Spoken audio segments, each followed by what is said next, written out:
When an artist dumps their singing career and dive into a different business, most people will assume they've been defeated or can't cope anymore. Still, when a singer goes from secular music to gospel, it often shocks their fans. While some fans might say they saw it coming, others wonder if they've made the right decision. This is global, and over the years, the Nigerian music industry has had its fair share of musicians who dropped pop music and bad behavior to answer what they claim is a heavenly call. Some of these artists took the gospel music industry by storm and made the most of it, while others struggled. Some went further to become evangelists and even pastors who are today living their best life. So, who are these singers who had the gusto to call the bluff of worldly music and managed to transition to Christian music? And they say, how did you come from King of Lagos party things to fulfilling your purpose in God's kingdom? It's because even when I was ignorant and living like a vagabond, there was somebody somewhere sowing the seed of prayer over my life. Hello guys, it's T-Code here for African Glitz. Number 1. Chidinma. Chidinma Ekile, who is a pastor's daughter 10 years ago, joined the race for fame in search of a better life. She first won the third season of the MTN Project Fame West Africa Singing Competition in 2010 and delved straight into the Nigerian music industry. It didn't take long for her to drop her first hit song, Jankoliko,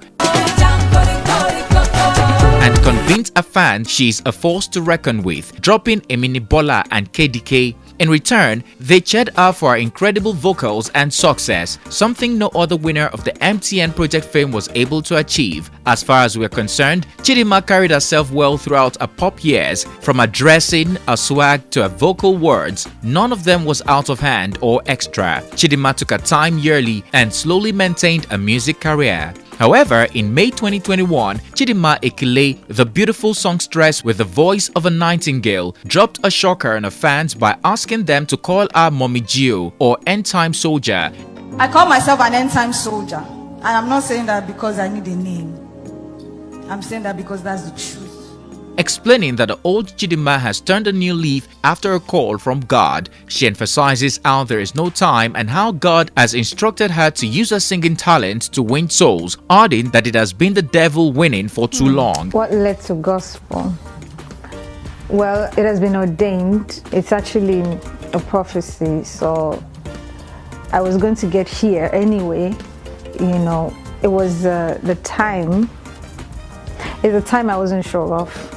But eventually it was going to get there. So she explained how she had an encounter with God and he has called her to use her talent for his work. Mommy Gio, after the new revelation, immediately dropped her debut gospel single, Jehovah Overdue, on her 30th birthday. And you overwhelm me, this love is too much. Chidinma today is signed under Easy Concepts, a gospel record label. How far can Chidinma go? We guess time will tell. I'm not here because I want to make money.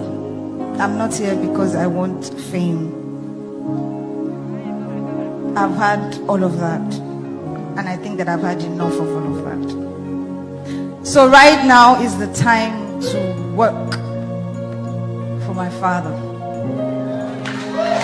fans should expect the move of God. Yes, we're going to do the music, but most importantly, we're here because of God. So Kenny St. Brown, with an elder brother who is an entertainment mogul and co-owner of the then top record label, Kenny's Music artist Kenny St. Brown enjoyed one of the best careers making secular music in the mid-90s. KSB, as fans fondly call her, switched to gospel in the 2000s, releasing some of the best hip-hop gospel music. With growing suspicion about a sudden move, KSB emphasized in an interview that her switch to gospel music was not because secular music wasn't lucrative anymore, but because she had a divine calling to do so.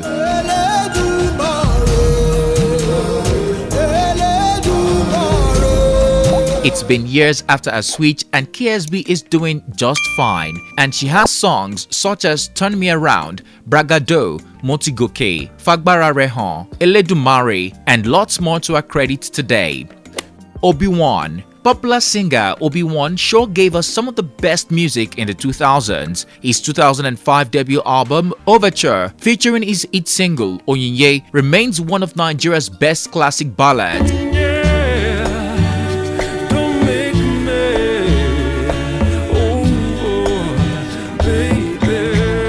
Unfortunately, or maybe fortunately, Obi-Wan rebranded into an urban contemporary gospel singer in 2008, changing his stage name to Obiora Obi-Wan. He said he had undergone a spiritual experience and is sure gospel music is what God wants him to do. Since his rebrand, Obi-Wan has not been doing bad at all. His album The Rebirth, featuring songs like Father, Victorious, Obi-Mo, and others, helped seal his place in the gospel music industry. Banky W.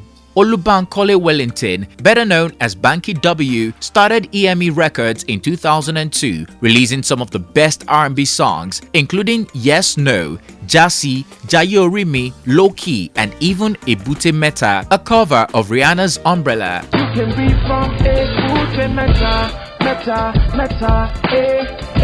But in 2020, R&B lovers were sad to witness him dump secular music for gospel music following his ordination as a pastor. According to Banky, he was also shocked when the senior pastor of his church told him God wants him to become a preacher, but he couldn't disobey his creator, so he moved.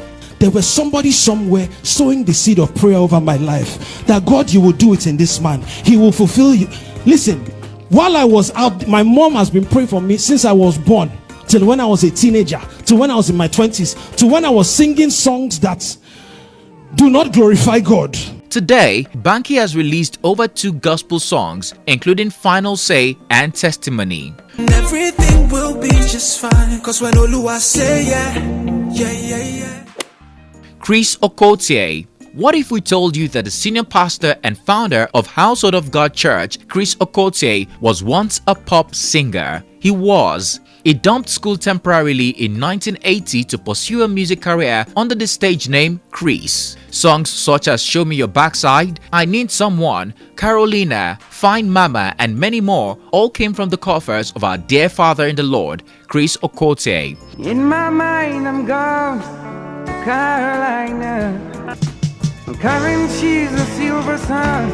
You better walk away. Pastor Chris Okotie was born again in 1986, which led him to start his own church, and in due time he rebranded into a gospel artist, releasing songs such as Yonder Place, Memories, Little Things, Nearer to Me, Supernatural, There Is Nothing That God Cannot Do, and many more.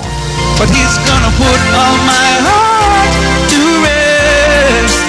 Apart from the aforementioned singers, the late Sonny Okosun, who died of colon cancer in 2008, equally rebranded into a gospel musician during his lifetime. He started his career on a secular music foot in the 1970s, blessing Nigerians with good music. Woman is the apple of the eyes of man. The man is the protector of the woman. But guess what? In the 1990s, he rebranded into gospel music, dishing gospel songs that many Christians still cannot get over to this day. All those bad things I used to do, I do them no more. And some artists gave their life to Christ but refused to leave the secular music scene. An example is Lynx. The proud originator of the Jollof music genre started his career in 2009, releasing Change Your Parade. He, however, was born again in 2015 but refused to switch. According to Lynx, it is because God didn't direct him to rebrand into a gospel singer to confirm his born-again status. He admits that he's still doing hip-hop songs even though his lifestyle has changed. Were you surprised this artist rebranded into gospel? Do you think their move was facilitated by a heavenly call or a hidden self-interest? Lastly, who among them would you say is most successful in the gospel genre? Share your opinion in the comment section down below. If you found this video informative, please comment, like, and share. Don't forget to subscribe for more well-researched African stories and news we know you'd like. Click on the bell sign to be notified every time we upload a new video so that you don't miss out. Thanks for watching and see you on our next one.